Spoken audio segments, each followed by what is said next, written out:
is which one? Is it that one?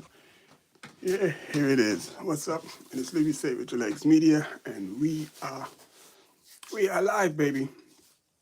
And it's about the tour of Romandie and the tour of Turkey. So it's a tour of Turkey, stage 4. So you got to remember, it's two different stage races going on, and you can't get it mixed up. So we can start off with we're going to start off with the tour of Turkey, but we're going to be talking about this young man, Matthew Brennan. He's just coming to the scene. He's probably won as many races as Tadej Pogacar this year. He's won 6 races. I mean, the boy is just fast. I've seen some of the races he's won. One of the biggest and I guess coolest for him and most disappointing was when he uh, just pipped Tibor del Grosso at the line in the Volta Catalunya. So that was pretty amazing because Tibor just dropped everybody on the descent, and pretty much Matthew Brennan with Jesper Philipsen on his wheel uh, was able to catch Tibor del Grosso and just sprint past him, like, literally like about 1 or 2 meters before the line to take the win. So that was pretty amazing to see. This is a talented young man. I'm not a Visma man, but he's going to do a lot of great things. So Walt Poels. Walt Poels has been around for a little while. He's 38 years old. He rode for Sky for quite some time, and then he also rode for, I can't remember the other team he rode for. I think it was Group Farm. And while he was with Sky, he was he had played a big part in supporting Chris Froome and all the things that Chris Froome was successful in, like the Volta, even the Tour, and other races. And he's won a stage. I believe he's won a stage at the Volta and the Tour de France. I think he's doing the Giro next week. So he's looking to be one of the few riders to win a stage at every major tour. So if he does that, that would be major. So that's Walt Poels. He won today. Today was a mess. Today was a big mess. A lot going on. So they went up into the mountains, and like they like actually rode into a system, like the weather. They actually rode into a system, and when they got into the top of the climb, it was just raining and just raining and raining. Like mountain weather is different. So you get down to the water and it's fine, it's dry. So they got up into the mountains, and when they got up into the mountains, so they sort of went into a valley, and in the top, from the top of that mountain to the valley to the top of the next one, it was like horrendous weather. And when they were descending, there was like because the road wasn't like the regular pavement. It was like that type of pavement where they like just literally drop the gravel, and then they lay like a tar over it. Oh no, they drop the tar, sorry, and then they just lay the gravel down on top of it.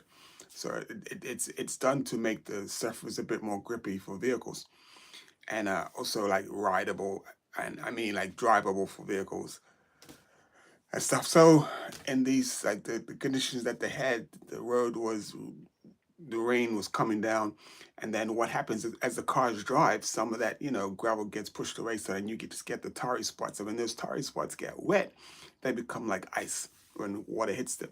So on the descent, they were descending really cautiously, really carefully, but unfortunately, uh, something like 10 to 15 riders went down, and like some of them were injured to the point where they couldn't continue racing. And now how the rules go is that if, like, the rules go for cycling, you can't have a race if you don't have a following ambulance. Like, you have to have an emergency vehicle that's following the race. So there were so many guys that were hurt and injured that had to neutralize the race because there was no medical support. So until they got the guys out of there, and then they got the ambulances back in place, then they were able to continue the race. So the race neutralized. It came back together after everything was all said and done. They caught the breakaway. The breakaway didn't last, but not even a mile or a kilometer or two onto the last climb. And Astana and Walt Poels went to the front, and they were doing the thing like this. Then the guy was just riding really hard, like leading it out for Walt Poels. And Walt Poels is he was clearly the best. Um, MP Industries, thanks for hitting the like button. I appreciate you. Thanks for tuning in. And so yeah, so Walt just went to the front, and when he went to the front, like his teammate guy was doing really well, and then Walt just went to the front and just put in a. I keep thinking Walt went, Walt went out, but it's Walt pulls. But when he went to the front, he put in a really good attack, and when he put in an attack, it was about 20 guys, and that 20 guys went down to five, and those five were struggling, and then he was able to, sustain the pace until it was just like four. But it was really weird because it was Walpole's and who is it? Picnic Postal NL or DSM rider was riding with Walpole, so that was the breakaway. But then there was another Astana rider and another Picnic Postal NL rider, and it was like they were still with the group, and then like Walpole's was going away. But it was really strange because the Astana and the Picnic Postal riders was like chasing down Walt, and it just like, what are you doing? And that was sort of like keeping the brakes close to them, but eventually they did get away from the main, like the main chasing guys, and then it became a group of four. But it just looked so strange. It was like, what are you doing? Why are you chasing down your teammate? But anyway, they chased down, they caught back up, and then there was another young man from Escutel who also was able to bridge the gap, got on, and when the Escutel rider got on, he went to the front, and then it sort of like started to ease off, and Walpole's can see that it was easing off because I guess guys were getting tired, and then the stragglers that were chasing were starting to catch up. So with about 2.5 kilometers to go, Walpole's put in another big attack, and that was all sure once he put that big attack in, and then he just was able to roll away from uh from from the rest of the guys. And Walpole's teammate didn't chase, but Walpole's teammate waited till about 2 kilometers to go, and then made this big lunge, like he was trying to get over to Walpole's, but I guess he just wanted to get second. But it just looked really weird, like he was trying to get up to there because his teammate that he dropped, it has number 21. So when you get number 21, that means you're usually designated the team leader, but it's weird that he's a team leader, or who they're supposed to be riding for, and Walpole's is the strongest of the climb. So we'll see what happens. We'll see if they're gonna ride for Walpole's, and I think he deserves it. He's been around long enough, so I think he deserves it. So we'll see what happens and how that goes down. This is Initially Be Safe with your legs media. Remember, hit the like button, subscribe to the channel. Let's get into this. Matthew Brennan. Matthew Brennan. This kid is just, I can't say enough about him. I mean, he's just naturally fast. There's not much else I can say about the kid. He is just naturally fast. And boy, he's coming to the scene. He's won 6 races this year. He's just riding amazing. And on top of that, like today's stage was pretty hard. There was a lot of climbing in the beginning of today's stage, but the last climb, it was a long way from the finish. So it gave him a fighting chance to get to the finish. So once they got over that last climb, the Visible Boys went to the front. They took care of the business, and they, said, okay, we got you here. But Ineos had the leader's jersey, so they were riding hard, trying to keep, I think it's Samuel Watson, a young boy from the UK, trying to keep him into the yellow jersey because he won the yellow jersey in the prologue the day before, and he surprised everybody by doing that. Who is Sam Watson, you might say? So just if you're wondering who Sam Watson is, that's Sam Watson. He won the prologue. The prologue is not considered a stage, but it's almost like a stage, but it was 3.4 kilometers, so 1.6 kilometers to a mile, so almost 2 miles, like a 2-mile prologue. So sometimes those are the toughest prologues to do. But Samuel Watson won the prologue the day before, so he had the yellow jersey. But today we had Matthew Brennan winning this, and the boy, when he went to the front and he hit the front, who does it remind me of? It reminds me of Kev a little bit. It reminds me of Cavendish, the speed that Cavendish had. But Brennan is just like, boy, this kid is just going to destroy. He's not the main sprinter. I mean, Olaf Koy is the main sprinter for Visma, and I think they're taking Olaf Koy to the Tour de France. But I don't know, man. I don't know. I don't know because you watch Koy sprint against the big boys, I don't think Brennan has sprinted against the big boys yet. But the speed which Brennan wins against even the guys that may not be considered the top sprinters, he has that speed of a top sprinter, which is why he wins so easily and convincingly. So I'm really just like, this kid is where.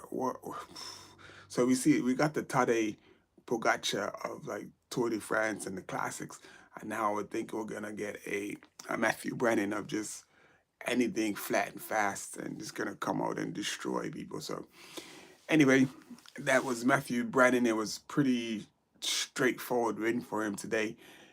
It was a pretty amazing win. It was pretty straightforward, and he took care of the business.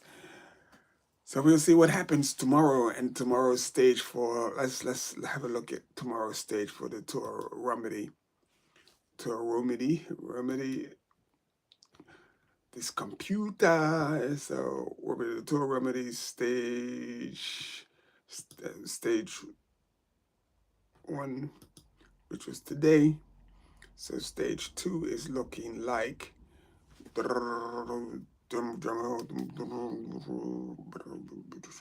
because that's how slow my computer is right now. This bad boy is struggling. So tomorrow it looks like a similar stage. I don't know how hard the climbs are, but the climbs looks like just as much climbing tomorrow as it was today. But once they finish the last climb, the finish line is a long way from the finish. There are quite a few miles. So usually when they have more of a mountain race, there's quite the finish is not far from the top of the last climb. But so you got 125, 157. So you got almost, so what's that, 60, 20, you got almost 40K. Well, 40K plus, what's that, from the top? 100. So you got almost 60 kilometers from the top of the last climb to the finish line. So even if they get rid of Brennan on these climbs here, because it's category 2, category 2, category 3, category 2. So no category 1 climbs. So these are climbs he can possibly get over. We'll see. He can possibly get over, but it depends on, because sometimes in the category 2 climbs, you'll get the really steep sections where it go up to 10, 12%, but only for a minute. And if you're not really the climber type, those things will really hurt you. So it says it's 3.2 kilometers. The La Chamont, it's 11.4%. Ooh, that's pretty tough. And then the second climb is category 2, 9.8 kilometers at 5.4%. So I think he should be able to survive over the first 2 climbs. So the first climb is 7 kilometers with 7.7% average. The second climb is 9.8 kilometers at 5.4%. So the showdown, it'll really get busy on the third climb is what? It's how long is that? 5.3 kilometers, 5.9%. So there's a chance he might still be on. And if he's still on at the end of the third climb, even though as hard as the category 2 climb might be, there might be enough time for him to, I'm talking about Matthew Brennan, if he gets dropped, because I'm pretty sure that he'll get dropped going up the La Chamont climb of 3.2 kilometers, and it's short. It's short, but it's steep. 11.4% average. That's so that means the pitches are pretty good. So I'm pretty sure that they'll get rid of him after that climb. But if the Visma boys got their stuff together and they ride with him, they can chase that back, because that's almost 60K to get back. And we know Team Visma Lease, they got the engines when as a team, as a unit, as riding together. I don't think anybody can touch Visma Lease. They're definitely, they are more powerful than any other team when they actually ride as a collective. Not even UAE ride as strongly as and just with the strength that they do.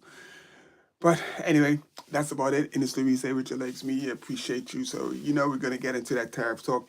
I'm posting the article on my blog And so I'll put a link to that soon. So I don't have it up, but I'm going to post the article on the tariffs, and then I'm going to subsequently try to get a video done on the tariffs and how it, you know, it sort of affects and not affects the bicycle industry. Because before the tariffs, the prices were out of control, and I'm pretty sure most people will tell you that the tariffs were out of control. Alrighty. Anyway, in this movie, like I said, Say With Your Legs Media. So, that's what you do when you go through and you ride your bike and people talking all this smack to you. You just like, yo, let your legs do the talking. Let their mouth do the walking and your legs do the talking. That's all you need to do. Alrighty? So anyway, I will see you tomorrow at 7 o'clock, same time. And we will bring you it'll be stage 5 of the tour of Turkey and stage 3 of the tour. No, today was stage 1, stage 2 of the tour of Romandie. Alrighty, see you tomorrow.